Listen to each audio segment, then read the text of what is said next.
Hello friends, स्मार्टो systems की AutoCAD series में आपका स्वागत है।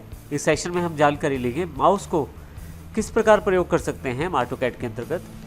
माउस से काफ़ी सारे जुड़े हुए ऑप्शन हैं जिनको हम इस सेशन में जानकारी लेंगे। तो आइए शुरू करते हैं। यहाँ मेरे पास ऑटोकैड में एक फाइल पहले से ओपन है चैप्टर 1 के नाम से CH1।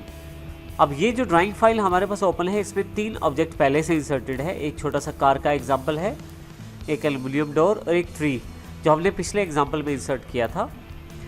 आइए देखते हैं, यदि माउस से हम किसी पार्ट को या किसी चीज़ को सिलेक्ट करना चाहते हैं, किसी ऑब्जेक्ट को सिलेक्ट करना चाहते हैं तो किस प्रकार कर सकते हैं। आप माउस को क्लिक करें और सिलेक्शन शुरू करें। अब देखेंगे इस बॉक्स के अंतर्गत जो भी एरिया आपका आएगा वो सारा का सारा सिलेक्ट हो जाएगा। जैसे मैं तीनों ऑब्जेक्ट्स को सिलेक्ट कर लेता हूँ, फाइनली क्लिक करना है मुझे, तो आप देखेंगे तीनों ऑब्जेक्ट यहाँ पे सिलेक्ट हो गए हैं। ऑब्जेक्ट सिलेक्शन हमें यहाँ से पता लग रहा है क्योंकि यहाँ भी ब्लू बॉक्स छोटा सा ग्रिप के साथ हैंडल है, यहाँ भी ग्रिप के साथ हैंडल अवेलेबल है और यहाँ भी ग्रिप के साथ छोटा सा हैंडल अवेलेबल है। यहाँ यदि मैं एस्केप बटन का प्रयोग कर दूँ तो ये सारे के सारे ऑब्जेक्ट जो है वो डिसलेक्ट हो जाएंगे। मैं एस्केप दबा देता हूँ तो आप देखेंगे सबका सिलेक्शन हट गया है। इसका अर्थ ये हुआ कि माउस के साथ आप आसानी से सिलेक्ट कर सकते हैं किसी भी ऑब्जेक्ट को ऑटोकैड में। आइए हम ऑटोकैड में माउस के और प्रयोग देखते हैं। आपके पास माउस के लेफ़्ट, राइट और एक स्क्रॉल के रूप में 3 बटन रहते हैं। लेफ़्ट का प्रयोग हमने देखा किस प्रकार मैं क्लिक करके रेक्टेंगुलर एरिया बना सकता हूं और अपने जो ऑब्जेक्ट हैं उनको सेलेक्ट कर सकता हूं और एस्केप करके उसको डिसलेक्ट भी कर सकता हूं। इसी तरह से मेरे पास स्क्रॉलर बटन है। बीच का जो बटन है स्क्रॉल करने के लिए जो आप प्रयोग करते हैं उसका प्रयोग यहाँ पे किया जाता है जूम इन और जूम आउट के लिए। यदि मैं माउस को किसी भी ऑब्जेक्ट की तरफ ले जाते हुए, जैसे यहाँ मैं कार की तरफ माउस को ले आया हूँ और स्क्रॉलर को आगे की तरफ घुमाता हूँ तो जूम इन होना शुरू हो जाएगा कोई भी एरिया जो मेरे पास ड्राइंग एरिया में जहाँ भी मेरा माउस है। इसी तरह से यदि मैं माउस के स्क्रॉलर बटन को पीछे की तरफ घुमाता हूँ तो जूम आउट होना शुरू हो जाएगा। तो इस तरह से आप बीच वाले बटन को जूम इन और जूम आउट दोनों के लिए प्रयोग कर सकते हैं। यदि आप आगे की तरफ घुमाते हैं तो एरिया जूम इन होगा और पीछे की तरफ घुमाते हैं तो जूम आउट हो जाएगा। इसी तरह से यदि आप स्क्रॉलर बटन को दबा कर रखें तो आपके पास ये पेन का शेप ले लेगा। ये देखें, अब मैंने बटन को दबा के रखा हुआ है और मैं ड्राइंग एरिया को बड़ी आसानी से घुमा सकता हूँ। फिर जूम इन कर सकता हूँ, फिर स्क्रॉलर दबाकर पेन का प्रयोग कर सकता हूँ। तो इस तरह से पेन कमांड को प्रयोग करने के लिए आपको स्क्रॉलर को बीच में से दबा कर रखना है। तो इस तरह से स्क्रॉलर आपका 3 कार्य कर रहा है, जूम इन, जूम आउट और पेन।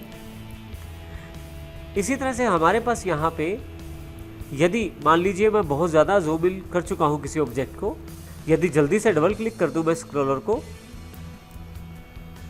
तो पूरा का पूरा जो एरिया है वो जूम एक्सटेंड हो जाएगा। उसका अर्थ ये है कि सभी ऑब्जेक्ट्स मेरे पेज पे पूरे दिखाई देने शुरू हो जाएंगे। यहाँ दोनों तरफ काम करेगा, जैसे मैं जूम इन में हूँ और डबल क्लिक करता हूँ तो भी, और यदि मैं जूम आउट में हूँ जैसे यहाँ पे हूँ और डबल क्लिक करता हूँ फिर भी ये साथ के साथ मेरे पास पूरे पेज में मेरे ड्राइंग को ले आएगा। तो इस तरह से आप माउस का प्रयोग जूम एक्सटेंड के लिए भी कर सकते हैं। जूम एक्सटेंड में पूरा का पूरा जो आपका ड्राइंग है उसे आपकी स्क्रीन पे लाने की कोशिश करता है जहाँ पे ऑब्जेक्ट ड्रॉ हैं।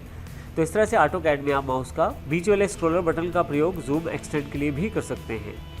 किसी भी ऑब्जेक्ट या किसी भी कमांड को ड्रॉ करने के लिए आपके पास माउस सबसे बेहतर डिवाइस रहता है। जैसे कि मान लीजिए मुझे यहाँ पे ड्राइंग एरिया में लाइन को ड्रॉ करना है तो उसके लिए मैं यहाँ होम टैब में बने हुए ड्रॉ पैनल में से लाइन पे क्लिक कर देता हूँ।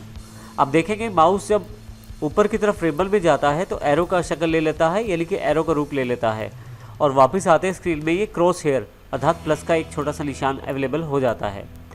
अब यदि मुझे यहाँ लाइन ड्रॉ करना है तो मैं क्लिक करूँगा, पहला क्लिक जहाँ लाइन शुरू करना है, और फिर मैं माउस को जिस तरफ लाइन ड्रॉ करना है, जिस दिशा में ड्रॉ करना है उस दिशा में माउस को घुमाऊंगा।